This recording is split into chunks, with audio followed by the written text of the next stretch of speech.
Have you ever opened Instagram and seen your friend standing in front of the Eiffel Tower, drinking coffee in Italy or swimming somewhere in Mexico and thought, wait, how are they affording this?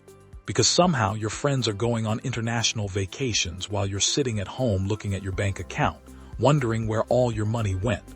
And the weirdest part, you might make roughly the same amount of money. Maybe you even make more.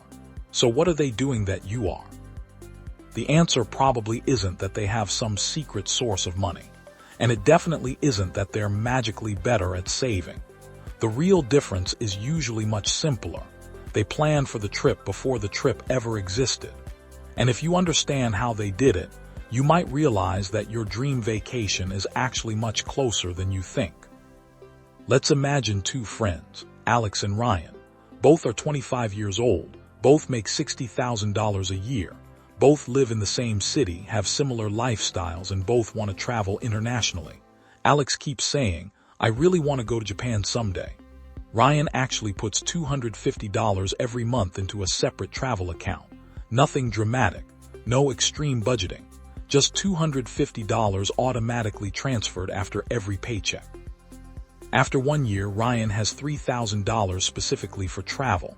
Alex, on the other hand, also wanted to go to Japan but kept telling himself, I'll save whatever is left at the end of the month. The problem, there is almost never anything left. Rent gets paid, groceries get bought, dinner with friends happens, a few subscriptions renew, a new pair of shoes appears.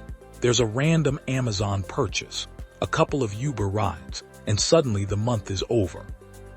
Alex didn't necessarily spend thousands of dollars on one stupid purchase. The money simply disappeared through dozens of small decisions. And that is the first reason your friends may be traveling while you aren't. They don't save what is left. They save first. Think about your own money for a second. When your paycheck arrives, what happens? You pay your bills, buy what you need, spend some money on things you want, and then tell yourself you'll save whatever remains. But here's the problem. Your brain sees that remaining money as available money. If you have $700 sitting in your checking account at the end of the month, you don't necessarily think, this is my future vacation. You think, I have $700. And eventually, some of it gets spent. Your friends may be doing the opposite. They might have a separate account that they mentally don't even consider part of their spending money. Their paycheck comes in and $200 or $300 disappears automatically into their travel fund. Now they have no decision to make. They don't have to rely on motivation. They don't have to wake up every morning thinking, should I save today? The system makes the decision for them. The second reason is something nobody shows you on social media. You don't know how your friends are actually paying for their vacations. You see the airport selfie. You see the hotel room. You see the beautiful restaurant. You don't see the 6 months of saving beforehand. You don't see the nights they cooked at home instead of ordering delivery. You don't see the person who stayed in instead of spending $80 on a night out. You don't see the person who booked the flight months in advance. And you definitely don't see the possibility that someone used credit card debt, borrowed money, received financial help from family, or simply has a much larger savings cushion than you. Social media shows you the vacation, not the financial decisions behind it. So comparing your bank account to someone's Instagram feed is like comparing your behind-the-scenes footage to their highlight reel. But there's another problem. You may be thinking about the cost of a vacation incorrectly. You see a flight for $900 and think, I need $900. But an international trip isn't just a plane ticket. You might need $900 for flights, $1,000 for accommodation, $500 for food and transportation, $300 for activities, and another few $100s as an emergency buffer. Suddenly, your $900 vacation is actually a $3,000 vacation. And when you don't know the real number, saving becomes frustrating. You keep thinking you're getting close, only to realize there are more expenses coming. The solution is to stop thinking about the vacation as a vague dream and turn it into a specific financial target. Let's say you want to take a $3,000 international trip next summer. Instead of saying, I need to save $3,000, break it down. If you have 10 months, you need to save $300 per month. That's it. Suddenly, $3,000 doesn't feel like an impossible amount of money. It becomes a $300 monthly decision. And if $300 feels too high, you have options. Maybe you have 15 months instead. Now you're looking at $200 per month. Maybe you can save $150 from your paycheck and earn an additional $50 through freelance work, overtime, or selling things you no longer use. The point isn't to magically find $3,000. The point is to break a huge goal into small, predictable payments. And this leads to one of the biggest mistakes people make with travel. They wait until they can afford the vacation before they start planning for it. That's backwards. Your vacation should become something you're gradually purchasing months before you ever get on the plane. Every $50, $100, or $200 you put aside is essentially buying a tiny piece of that future trip. Your future self is going to wake up one morning, check the travel account, and realize, I can actually book this.